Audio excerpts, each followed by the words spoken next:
அமைச்சர் தலையிடுறாரு இடலேன்னு அவரை நான் குறை சொல்றதுக்கு தயாராக இல்லை. அவர் என்ன புதுசு, இங்கே உள்ள என்ன நடக்குதுங்கிற அவருக்கு தெரியாது. எப்போவுமே ஒரு அமைச்சருக்கு வந்து இந்த அஃபிஷியல்ஸ் என்ன சொல்கிறாங்களோ அதுதான் அவங்களுக்கு இன்ஃபர்மேஷன்.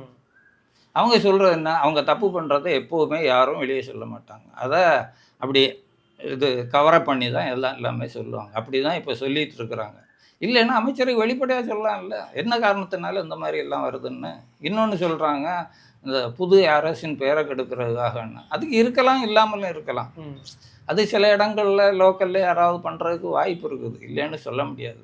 ஆனால் பெரிய அளவில் அது வந்து எப்படின்னா எல்டி பகுதியில் சொல்லலாம். இந்த இப்போ நேற்றைய கூட ஒரு நியூஸ் வந்ததுன்னு நினைக்கிறேன், ஏதோ ஃபீஸ் சென்டர் எல்லாம் திருடிட்டு போயிட்டாங்க. ஃபீஸ் கட்டையெல்லாம் ஆவடியில் ஆமாம் திருடிட்டு போயிட்டாங்க. அது இது ஆளுங்க சொல்லி ஏற்பாடு பண்ணி கூட அது நடந்திருக்கலாம். அப்படி நடந்தாலுமே ஒரு பக்கம் நடந்தால் அந்த பகுதிக்கு மட்டும்தான் வரும்.